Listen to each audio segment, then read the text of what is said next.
Again, welcome to our YouTube channel, ladies and gentlemen. For those who are new in this channel, huyu ni Gashi is coming the tallest man in Black Africa.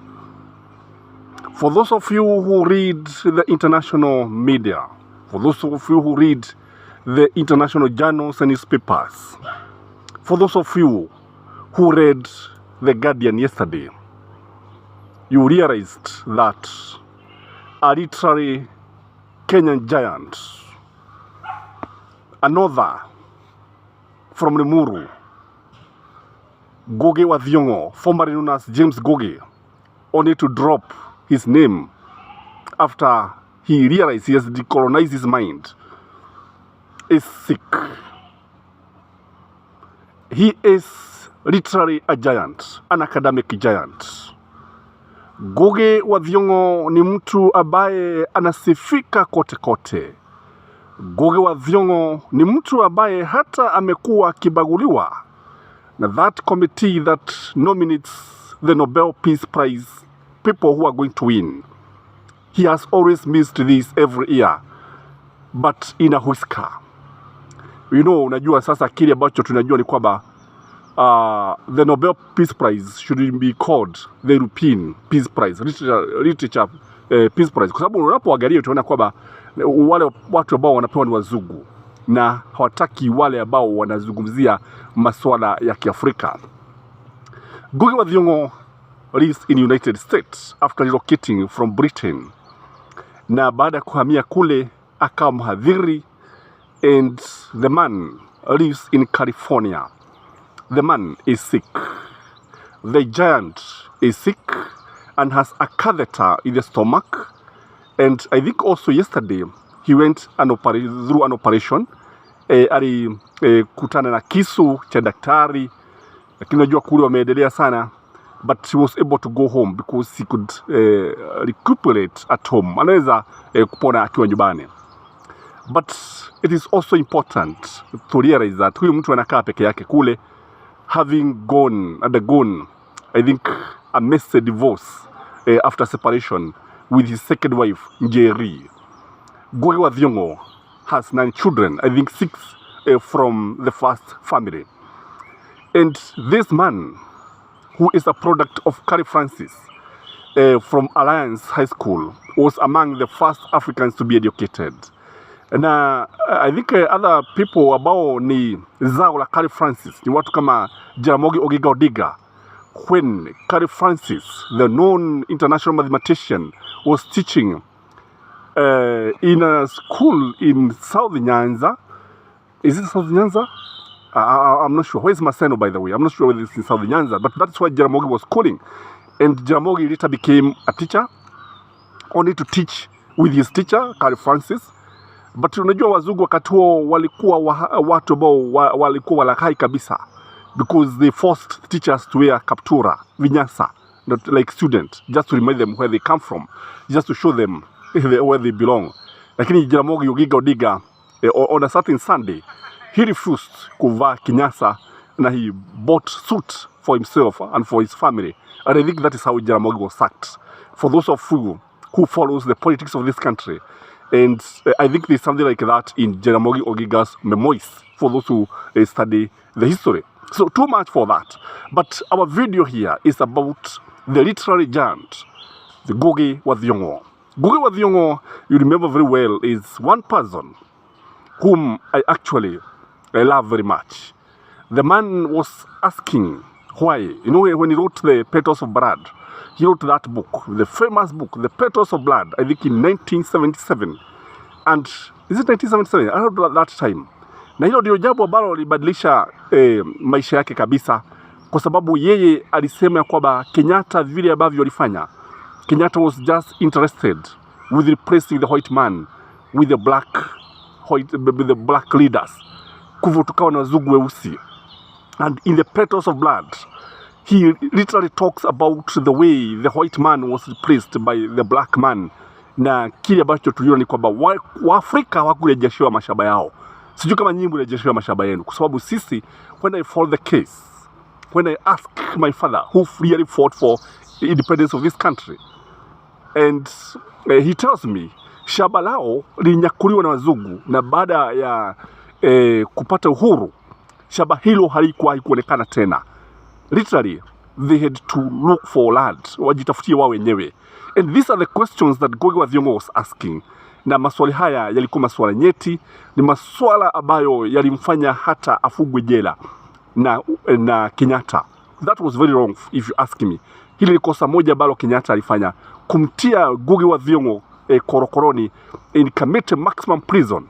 It was wrong in my view. So when Arap Moi took over, for him ndio aonekane ni mzuri, he had to release these guys. But little did he know that in 1992 there was a coup, and literally Ngugi had to run away for his dear life. Ilimbidi atoroke, ndio sasa alienda Uingereza, na the man has been teaching there and he's an icon. This is the man who refused now to adapt the English name, the baptism name, the first name, because I've told you that alikuwa anaitwa James Ngugi. He had to drop the name. Tena unapoangalia Ngugi, he refused again to write in English.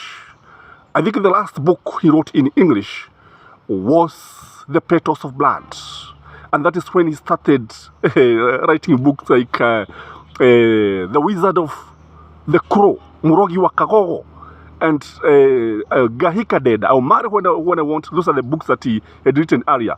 But he also wrote about decolonizing the mind. So it is in that book where he talk about decolonizing the mind. It is in that book that he explains clearly that there are no superior languages. Lugha zote ni sawa, hakuna lugha ambayo inaweza ikaambiwa ni bora kuliko nyingine. Na hili jambo ambalo haliwafurahishi wazungu, kwa sababu yeye, even the books that he has written in mother tongue, they have to be translated. Kwa mfano, Shaitani Mudharafaine, Devil on the Cross, was first written in Kikuyu, and that was very good. That was very bold. Unajua kile ambacho tuko ni kwamba tuna wasomi hapa nchini Kenya wengi ambao wanajifanya hata lugha zao za kwanza haelewi. Wagi wabao wanaona hata aibu kuzungumza lugha ya Kiswahili.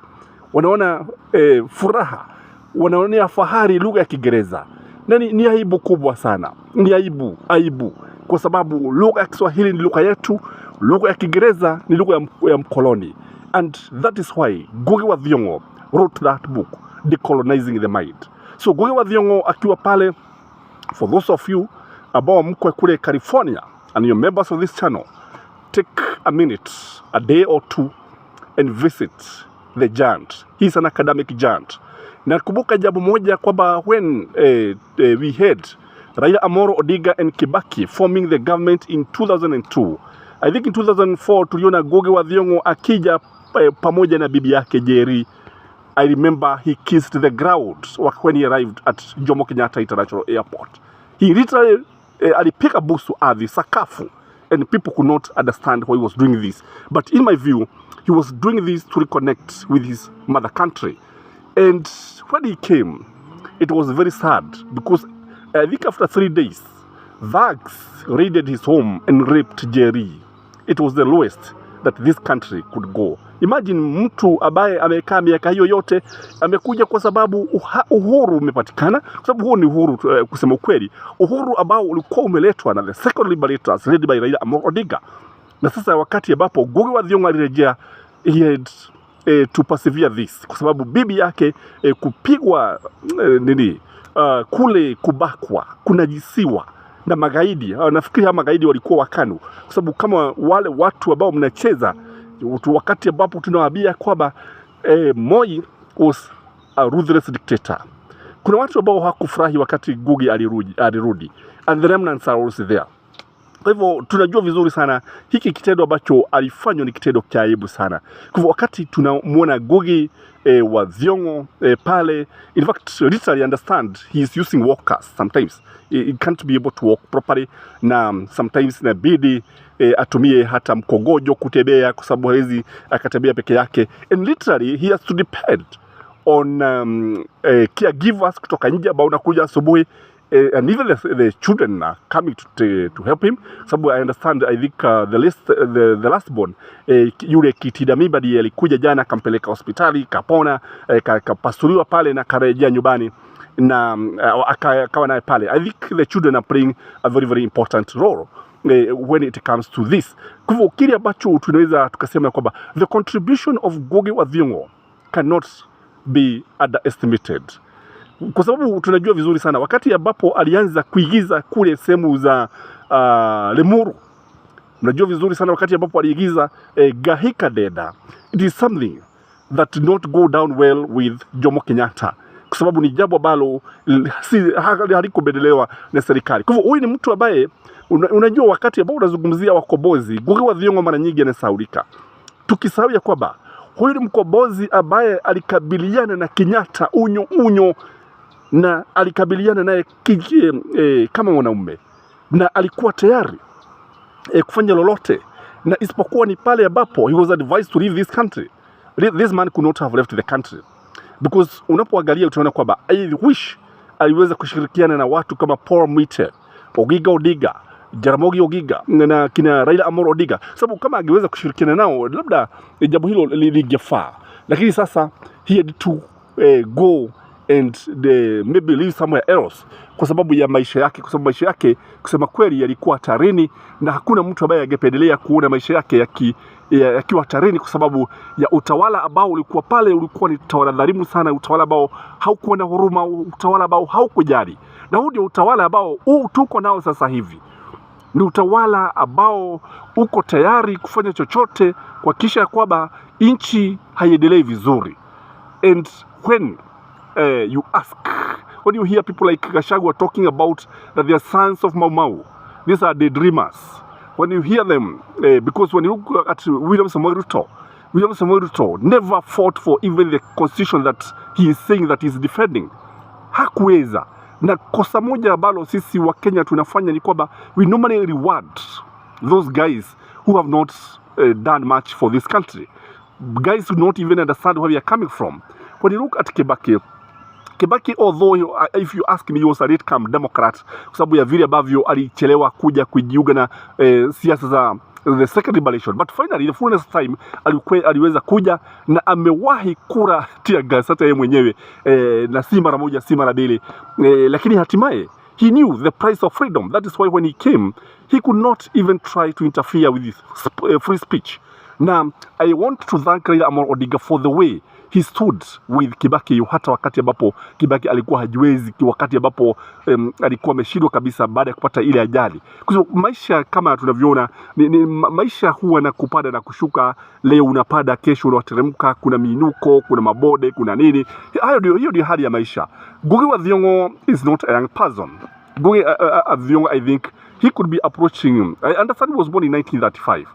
The fact that he was born in 1935 means that he's approaching 90-something years. It could be 80-something years, late 80s or early 90s, somewhere there. Kwa sababu kama tunavyoona is somebody who has done so much for this country. Ngugi wa Thiong'o will be remembered for the many books that he wrote. Ngugi wa Thiong'o will be remembered for his contribution on the world of books. A very good author. I don't know whether he has mentored many other authors. Kwa sababu kile ambacho tunaona ni kwamba nchi hii haina wasomi.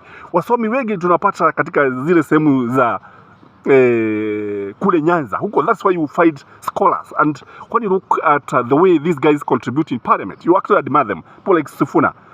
Wengi pale wakati ambapo wanazungumza kule bungeni utaona kwamba ni watu ambao wanachangia vizuri sana ukiwalinganisha na watu wengine, kwa sababu unapokuja katika sehemu zingine unapata kama Kimani wa Matagi, Kimani wa Mitwe, Waboi wa Mitura na mahali pengine na kuendelea.